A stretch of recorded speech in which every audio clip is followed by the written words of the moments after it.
Bungad na panalangin sa ngalan ng Ama, ng Anak, at ng Espiritu Santo. Amen. Pagpalain kami sa aming pagtitipon ngayon para sa pulong na ito. Gabayan mo ang aming isipan at puso upang kami ay magtrabaho para sa ikabubuti ng aming komunidad at tulungan ang lahat na iyong mga tao. Turuan mo kaming maging bukas palad sa aming pananaw, matapang sa harap ng kahirapan at matalino sa aming mga desisyon. Ama, pinupuri ka namin magpakailanman. Amen. Sa ngalan ng Ama, ng Anak, at ng Espiritu Santo. Amen.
Ang mabuting balita ng Panginoon ayon kay St. Matthew chapter 16 verse 24 to 28.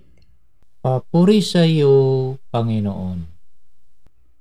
Noong panahong iyon, sinabi ni Jesus sa kanyang mga alagad, "Kung ibig ninumang sumunod sa akin, limutin niya ang ukol sa kanyang sarili. Pasanin ang kanyang krus at sumunod sa akin. Ang naghahangad na magligtas ng kanyang buhay ay siyang mawawalan nito. Ngunit ang mag-alay ng kanyang buhay alang-alang sa akin ay siyang magkakamit noon."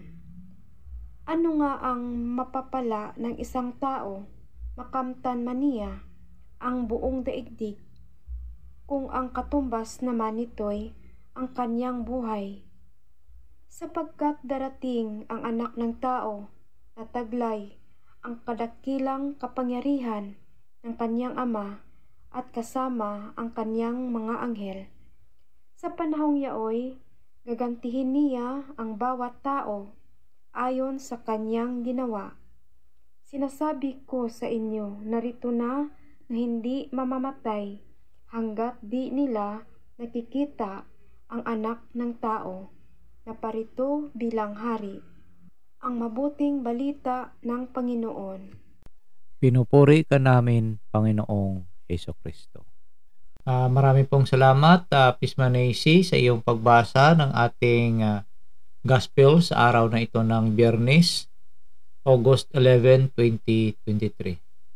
So, una-una po sa lahat, ako po nagpapasalamat sa buong may kapal sa pagkakataong ito na nandito naman po tayo upang makipaghagi ng salita ng ating Panginoong Jesucristo. At ako po nagpapasalamat sa lahat ng sugid natin ng mga taga-subaybay sa ating mga subscribers, lahat na tumatangkilik sa ating munting gawain na ito. Marami pong salamat sa inyo. At sa pagkakataong ito ay bibigay ko po sa inyo si Pisma Rex sa pagdala sa atin sa words of our Holy Father, Pope Francis. Ito po at pakinggan po natin siya. Okay, thank you, Pesma Mayor, at mapagpalang oras po sa ating lahat. Welcome sa Pesma Plus, ang ating munting tahanan dito sa YouTube at sa Facebook. At as usual, ang aking obligasyon dito ay pag-o-open ng ating nilay sa pamamagitan ng pagdala ng words of the Holy Father. Yung pagninilay ni Pope Francis ngayong Biyernes, August 11, 2023. Basahin na po natin. Words of the Holy Father.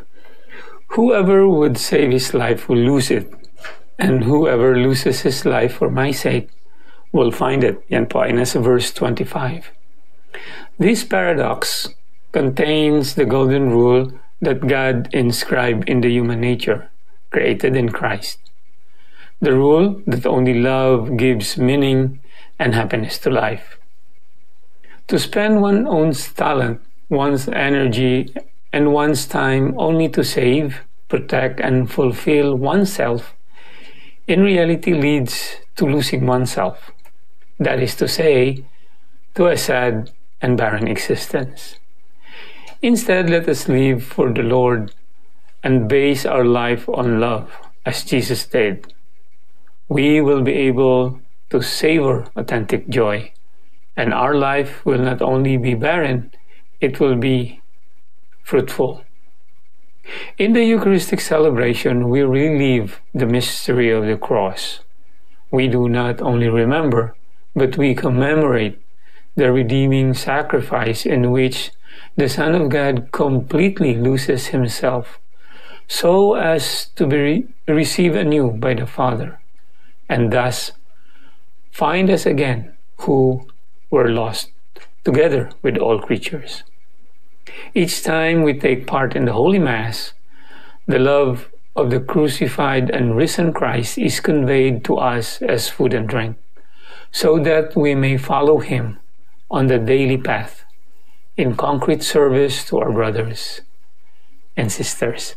Yan po ay binasa ng ating mahal na Santo Papa sa kanyang Angelos noong September 3, 2017. At ibabalik ko na ngayon ang mic kay Pes Mayor. Back to you, Pes Mayor.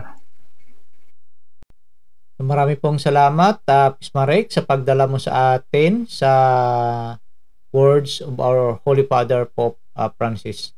At muli, bibigay ko po sa inyo si Pismarek sa pagbasa ng refleksyon ng ating kapatid na si Pisma Florencia Valdez. Ito po at pakinggan po natin siya. Thank you, Pes Mayor. At ang isusunod natin ay ang pagbabasa ng nilay na ipinadala sa atin ng ating kapatid dito na si Pisma Florencia Valdez, na may pamagat na tinawag tayo ng Diyos na maging kanyang bayan. Huminto ka na ba upang isipin ang tungkol sa kalawakan ng kaloob ng pananampalataya at kung gaano tayo ipinagpala na tinawag tayo ng Diyos upang maging kanyang mga tao? Madaling baliwalain ang loob ng pananampalataya na nakikita ito bilang nararapat sa atin kahit bilang bahagi ng background, higit na bahagi ng kultura tulad ng isang espesyal na pagkain o holiday, kaysa sa isang personal na kaugnayan sa isang mapagmahal na Diyos. Ang unang pagbasa ngayon mula sa aklat ng Deuteronomy ay isang pinahabang pagninilay sa kabutihan ng Diyos sa pagtawag sa atin upang maging kanyang bayan at mamuhay sa pananampalataya ayon sa kanyang mga utos. Gayunpaman, ipinaalala sa atin ng Ebanghelyo na ang kaloob na ito tulad ng anumang relasyon ay may kasamang obligasyon. Tinawag tayo ng Diyos na maging kanyang bayan at sumunod sa Kanya. Ngunit nangangahulugan ito ng pagsunod sa Kanya hanggang sa krus.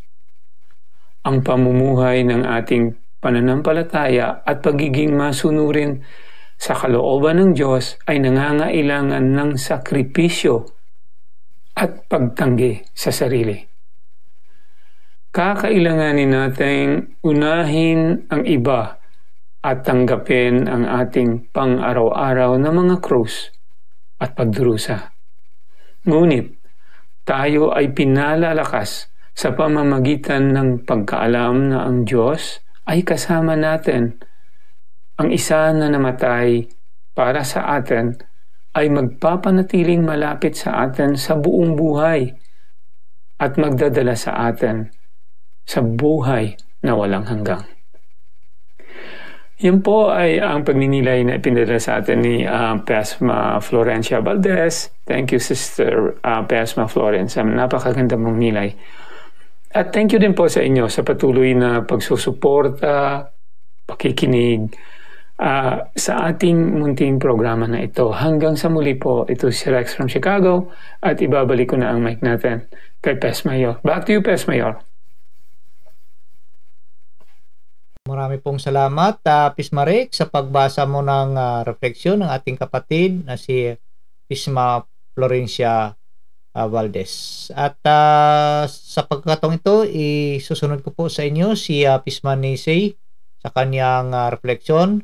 Ito po at pakinggan po natin siya. Magandang umaga po, my brothers and sisters in Christ. Sa ating pagninilay ngayon, ito po ay pagsunod sa Diyos. Kung tayo ba ay tapat sa Kanya, kung iisipin natin, mahirap talaga sumunod kay Kristo. Hindi madali, maraming tentasyon, maraming pagsubok na darating sa ating buhay. Ang iba naman, gusto lagi masaya ang kanilang buhay. Hindi natural sa atin ang kagustuhang mahirap. Sa baliktaran, ang natural na hangarin ng tao ay ang kaginawaan. Gusto natin at tayo'y nabibighani sa mga magagandang bagay, sa mga bagay na tila makakapasaya sa atin. Ano ang masama dito? Hindi masama ang kasiyahan. Bahagi rin ito sa buhay sa mundo. May lungkot at may tuwa. Kung tatanggapin natin ang ating krus, tayo ay mas malakas upang harapin ang pagsubok sa ating buhay. Hindi man madali ito, pero nandiyan ang Diyos na gumagabay sa atin. At yan po ang aking reflection ko sa araw na ito. Maraming salamat po sa lahat at bumubuo ng Christmas class. God bless everyone. Marami pong salamat, Pesma Nisey, sa iyong refleksyon. Marami pong salamat at wag lang po natin kalimutan na kumapit lang po sa patalim ang salita ng ating Panginoong Hesukristo. Marami pong salamat at God bless us all. Manalangin po tayo. Sa ngalan ng Ama, ng Anak, ng Diyos Espiritu Santo. Amen. Prayer for the indwelling of the Holy Spirit. In the name of the Father, and of the Son, and of the Holy Spirit. Amen. Holy Spirit, powerful consoler, sacred bond of the Father and the Son, hope of the afflicted, descend into my heart and establish in it your loving dominion. Enkindle in my tepid soul the fire of your love, so that I may be wholly subject to you. We believe that when you dwell in us, you also prepare a dwelling for the Father and the Son. Deign, therefore, to come to me, consoler of the abandoned souls and protector of the needy. Help the afflicted, strengthen the weak, and support the wavering. Come and purify me. Let no evil desire take possession of me. You love the humble and resist the proud. Come to me, glory of the living, and hope of the dying. Lead me by your grace, that I may always be pleasing to you. Amen. In the name of the Father, and of the Son, and of the Holy Spirit. Amen.